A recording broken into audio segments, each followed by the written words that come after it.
So yes, hello, welcome to Project Review Committee for April 23rd, 2025. We're gonna go ahead and start today's Project Review Committee at 1:34 p.m. Welcome, everybody.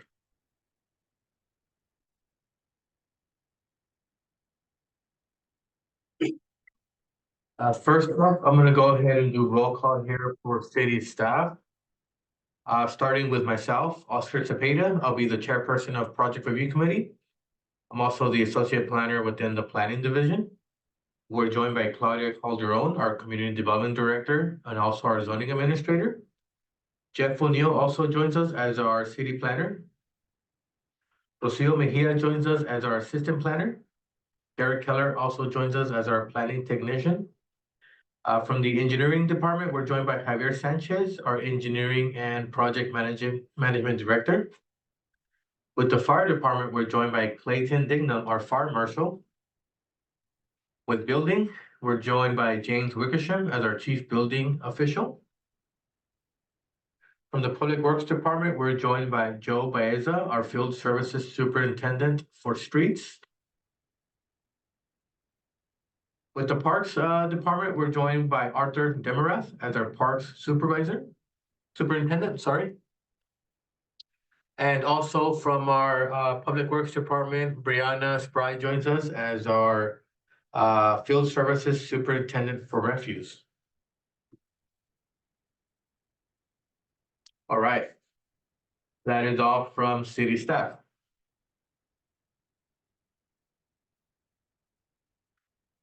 At this time, we're going to go ahead and open up oral communications. This is the opportunity for public members to address the committee on any matter related to project review.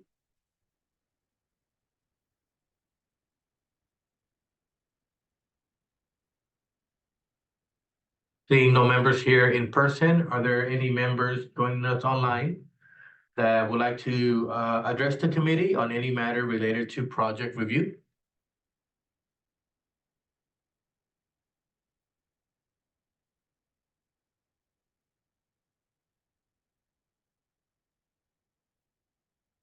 Hearing no comments, I'm going to go ahead and close oral communications. So for today's PRC agenda, we have one item, which is PRC 2025-021 for the Henderson Apartments. Let me go ahead and share my screen here of the project.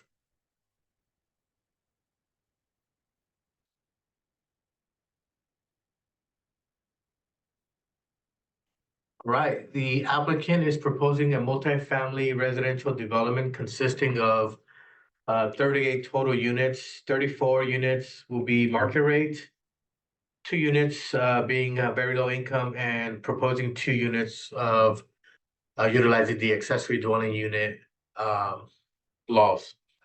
The project will be utilizing the bonus density allowed for very low income units. The project is located near the northeast corner of Plano Street and Henderson on APN 248-080-057.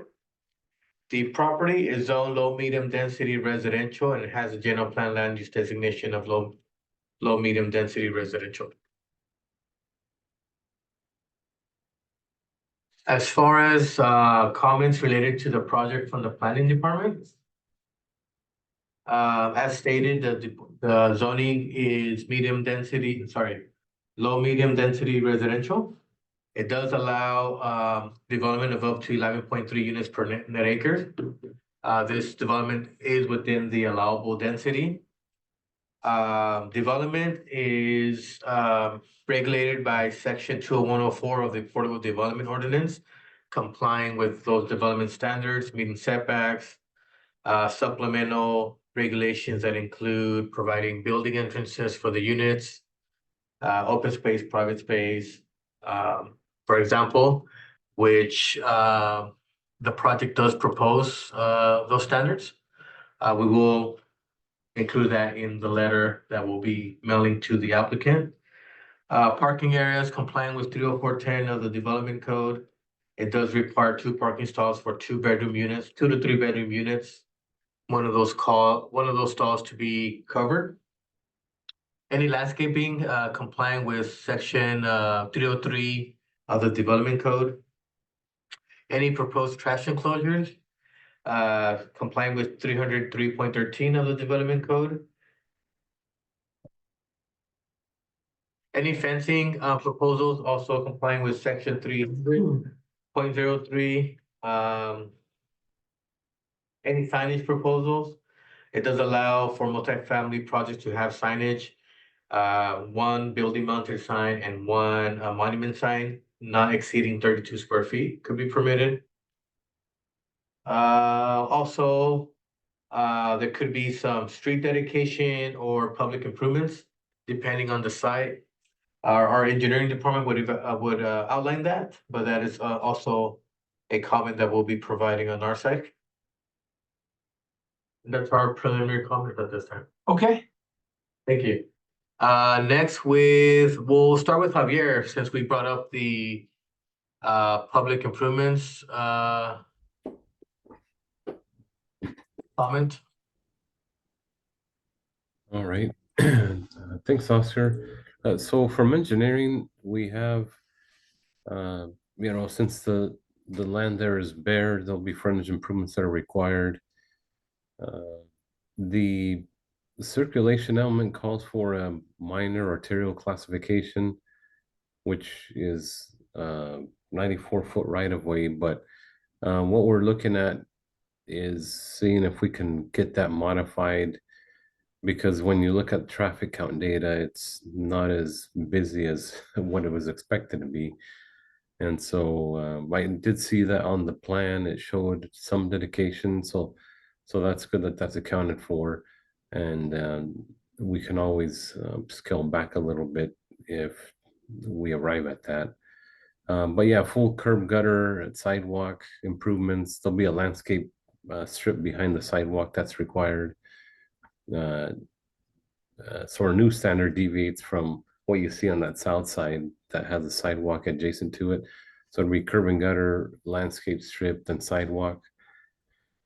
And then as far as utilities, there is water and sewer available, so just be tapping into that.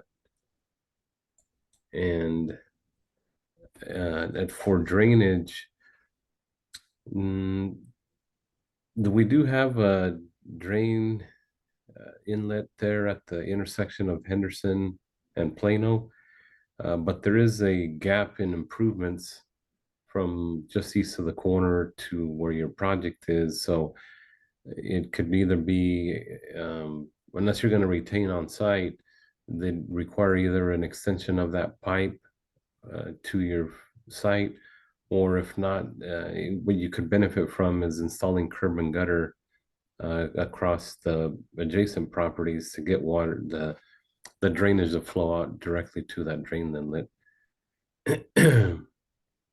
Yeah, and so we do see there that retention basin on site. I don't know if that size for the full containment or if it's just partial.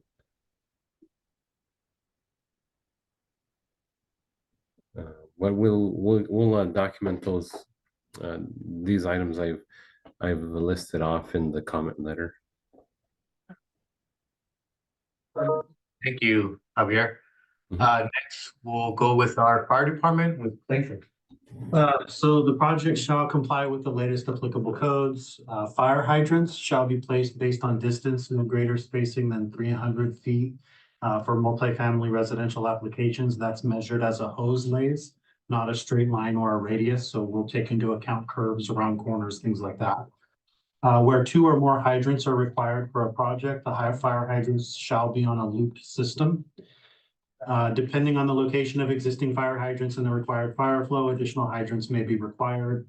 All hydrant locations shall be approved by the fire department. Fire hydrants located across a public street shall not be utilized for calculations or considered as available to meet fire flow FDC connection requirements for the project.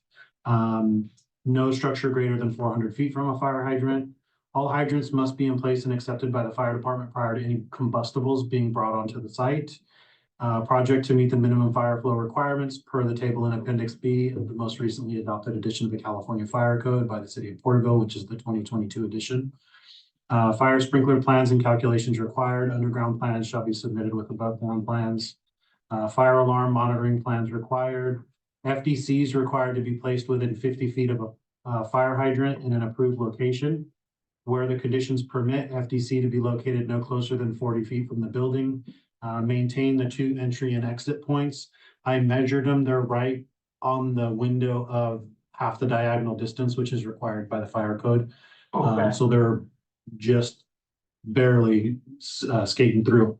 okay, You're talking about to the site, Yeah, so the two entry and exit points are required to be half the diagonal distance. And just taking some rough measurements, I was able to measure them and it looks like they're right there. yeah, you couldn't get much further apart. Yeah, so, but yeah, so maintaining the 2 entry and exit points, maintaining the 20-foot roadways, because none of the buildings I saw are expected to be 3-story or above. Yep.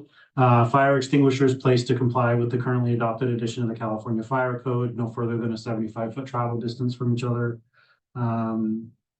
Mounted in a readily visible and accessible location, no higher than 4 feet, no closer than 4 inches. Address numbers posted on the buildings, visible from the street. Installed numbers shall contrast with their background. And then if this is going to be gated, we'll need Knox gate access. If you're going to have like the clubhouse building will require a Knox box with access to get to that. okay, Typically, what we've seen is one of 2 things. Either everything comes to a central fire alarm control panel in the clubhouse, or each building has its own individual alarm.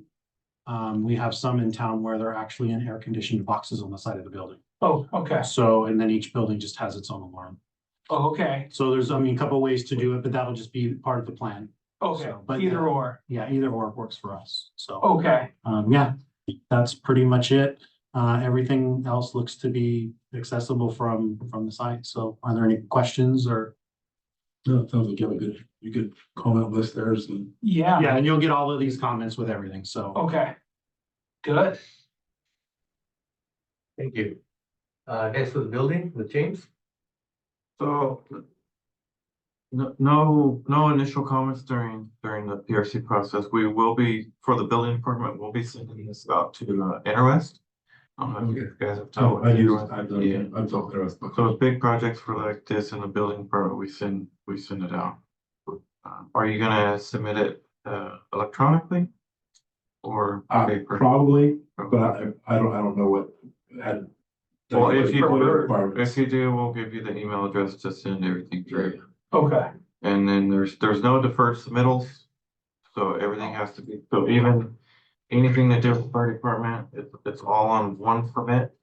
okay, We work together internally with the front counter staff, so the email you'll get for plan submittal. okay, no deferred smell, so Yeah. fire sprinklers, structural, okay. Okay, good. Other than that, I know there's clay out there, so I'm guessing, So's report's gonna determine how your foundations and stuff Yeah. get constructed. Okay. That's it for me. Could have mentioned that before.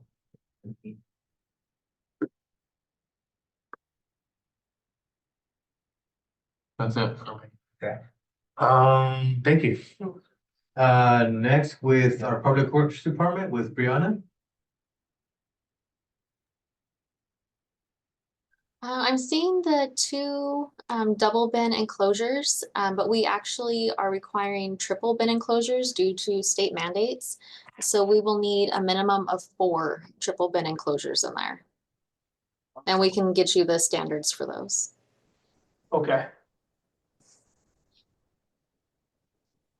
And preferably direct stab if possible. Is there a location for the other 2 that would be preferable, Brianna? I'd like to see them at the far end somewhere, just so those residents have a closer place for their trash. But I'm not sure how that will fit in to the design. So you said preferable direct versus rollout. Yeah, yeah. Yeah, my experience on all the projects I've worked on lately with, anyway, we'll see what we can do. It's tough with when you look at maneuvering space for that, but Yes, yeah, no, I fully understand that. it's hard to do that, especially with a three, with a triple wide, the geometry is a little bit crazy, so we'll do what we can, but effectively. Keep that in mind. And Brianna, are those gonna be like evenly spaced? You see like two at the bottom, and then we have two Okay. time ups in the corners, that's what we do. Okay. Fit it down there. Okay.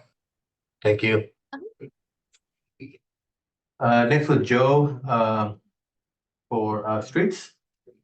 No comments from streets. Thank you. Next with Arthur with parks.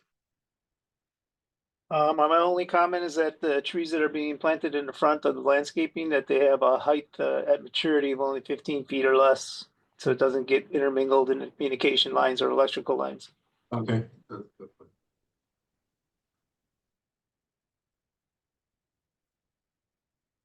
Thank you.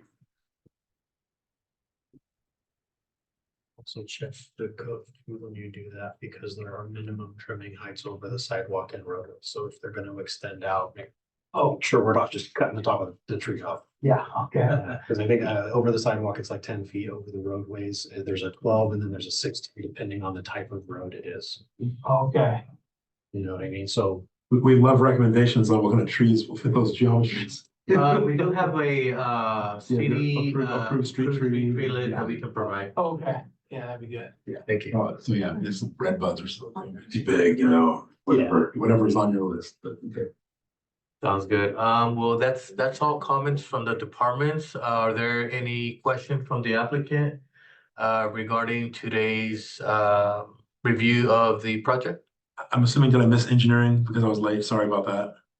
Yeah. Who's engineer? Who's? Yeah, Javier, Javier. Sounds like maybe it was up in the air a little bit, that he would appreciate, we acknowledge the potential widening. Yeah, okay, yeah, that's what I wanted to talk about. Yeah, sorry, I missed the only person I really cared about talking about a whole lot. Thanks. Yeah. Thanks. You guys, yeah, just because I wasn't arguing with you guys, I'm only gonna argue. That's what I said. You guys, I'm not gonna argue with you, so, no. No, so yeah, if you can fill me in really quickly, sorry about that, my tardiness there, but, what did you say, basically? That, yes, that width, we recognize that, but when will we, or no, or do we just work with you, or how do we figure out how far we really have to move back that property line, potentially? That's what we'll be looking at, because currently the circulation element shows it as a minor arterial requiring 94 feet of right of way. And looking at traffic count data there, it's not nearly close to as busy as what was projected. And so I think what that 20 feet of proposed dedication would be sufficient, and it might even reduce a little bit, but we'll look at it a bit more and include the final response on the comment letter. Okay. You I guys don't see it encroaching more than what you have shown already. from all staff members. Yeah, because, and I can't remember, Javier, did I talk with you about this, or I talked to somebody else about this previously? On the I think it may have been Daniels, our Yes. city engineer. That's who it was. I talked to him about these issues, and he was saying he was open to some things, because if we push this back as far as it is, as shown, then we're cutting in half, about half the houses on the street to make the setbacks, the same for them, because a lot of them are so close. And so, yeah, that's just a thing that the city has to figure out, what you guys want to do with it, because, yeah, all right, great. It's good to know. Thank you. Any other questions? Okay, when will we get the official? comment? It's about 2 weeks after today's meeting. We'll compile each department's comments related to the review of today's project. We'll compile them in a letter, and you should get them in about 2 weeks. Okay, perfect. Excellent. Perfect. All right, so with that, we're gonna go ahead and end today's meeting at 1:53 p.m. Thank you, everybody. Thank you.